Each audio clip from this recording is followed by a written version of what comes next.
I'm David Kennedy here at the golf house on a cold, windy December day just before Christmas. I wanted to shoot a couple of final videos for the year for you. We're going to shoot the first one here on Bodi Trak, which is a pressure mat system that we use quite often here in the golf house as well as outside to sort of get an idea on how the player not only is at address in the balance position, but also throughout the swing, how the pressure moves when the swing's occurring, in the backswing and then transition back to impact. We use it quite a bit, to show the motion of the swing. Or a lot of players think, how is my weight shifting? And the weight does shift, but pressure is really what Bodi Trak, measures in a dynamic position as well as the address position. So here's the first little touch on how we use the pressure plate Bodi Trak in our instructional series. We're going to start first. We're going to have Kennedy get on and we're going to go through the setup. Where is the weight distribution or pressure distribution between front foot, our front of the feet, back of the feet, as well as left to right? Kennedy's on our Bodi Trak, our pressure plate V1 mat that we use quite a bit when we're teaching the motion and also the address position, where a golfer's weight is distributed between left foot, right foot, and front to back. Kennedy, let's take our address position, and you can see on the screen behind us here, the Bodi Trak displays up on the TV to show from this is right foot, this is left foot. White dot represents center of pressure. Where's the balance point within both feet? So you can see in address position, what we like to do is try to get the golfer in a very dynamic balanced position. Tending with an iron tends to be a little bit more, 55% on the front foot, roughly 45 on the back foot. But also, front to back, balls of the feet to heels of the feet. Super important on that one. You want to have a little bit, you can see the numbers on the screen here, a little bit more up on the fronts of the feet, balls of the feet, versus heels. We don't like to see very much on toes, because it tends to shut the player down when they're in the backswing. Just sort of disrupts the rotation and the transfer of weight a little bit when you've got too much pressure on toes. Kennedy, what do you like to see a feel of this? We look from this toe to heel, we look for the number 60-40. And then, so balls to heels, 60 up here, 40 here, so you can see if you're off. Yeah, there you go. If you're off, the heat map will tell us exactly where the pressure is going. Right. From front to back. So we look for 60-40. Right. Balls to heels. Also, what we look for here is, in the very let's get set up and hold real still. You'll see the pressure display clean up a little bit, goes to 0. Now it'll pop in the sort of setting here. Hold steady just a sec. All right, there it is. Now she's ready to go. You can see the 55 on the front foot, 45 on the back, also 60 in the balls, 40 in heels. We like to get an iron swing, pretty much, wood swing, pretty much the same kind of pressure, right? What about, all right, that's setup position. What about when we start to swing away? The initial move away, we see a lot of good players do this. They'll start out in these setup positions we just discussed. And then when they start to swing away, what happens? A little funny thing happens.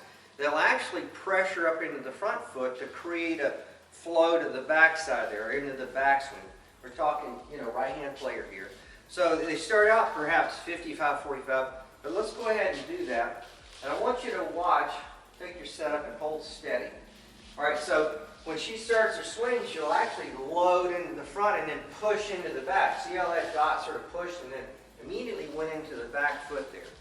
It's the way the body sort of responds to the backward motion of the club. It sort of loads front and then flows, quite smoothly into the trail side, the right side in this case. When you say that pressure is different than weight transfer, a lot of people think to get loaded to get their weight on this side. Yeah. I think a lot of times when somebody thinks of weight, we say let's get the pressure to the right side. In thinking weight, they sort of shift or sort of laterally slide, rather than sort of rotate, and just the pressure naturally gathers there. Really. Yeah. Is that what you see quite often? Yeah. It's not a big body mass shift to the right. Wouldn't you say it's just the rotation just gathers the pressure into the right side? What about in particular, in what part of the right foot do you like to see, the pressure sort of build and gather to? Yeah, to get correctly loaded. loaded, you want to see the pressure go to your right heel. Right. Right Right. heel. Yeah, you can see here on the pressure, a little bit of, coloration sort of heightens right there as she shifts into that right hip. Pressure gathers into the right heel. Yeah, Now- we see a lot of people load up in this front toe. Right. We see, what's a common tendency we see there? We see when they stay toe bound, tends to tip them over the top. Yeah, that pressure Steepens the here downswing. Yeah. causes all this to come out. Yeah, so a lot of times you can fix the backswing if they're tending to be a little steep. We'll have a player try to get a little deeper into the heel, which Yeah, subconsciously flattens, shallows the angle coming in. yeah, You know. yeah. So a lot of these things, the swing positions, you can change the orientation by working the pressure in the feet and the way it moves. Right. What about another important thing we wrote in our article? Hope you guys are reading the articles. But we talked about the load into the backswing and how early that takes place.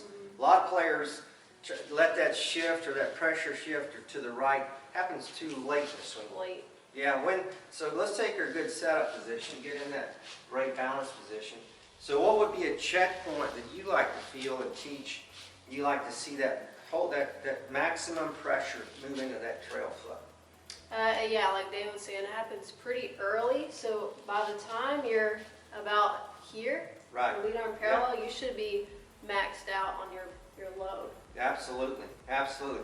So we've got a saying here, when we teach, load early, transfer early. So it's an early load in the backswing, and it's an earlier transfer Yeah. in that transition. We wrote on that a couple of articles ago, and the importance of the timing of that is super important. Yeah, by the time you get to the top of your swing, it's too late. This Right. is actually already supposed to go Right. by the time you're at the top of your swing. Yeah, no doubt. That's sort of the secret move, we call it. And if you ever get that down, or, and get a sense of the timing of that, it really transfers to the great Yeah. strikes here at the bottom. So it's early. This is pretty much done here, and that's when we see that separation. Yeah, yeah, So it's here. This is already right. going on. Yeah, good. So, that's just a little sort of first touch on how we use the V1 pressure map, from the address position, from the backswing position, how you load early and transfer early. So hope that helps, with your swing feels. By all means, stop in. We use it quite often here. You're welcome to get on it and try the feel for this and sort of see visually how it affects your feel during the swing. But hope this helps, and thanks everyone.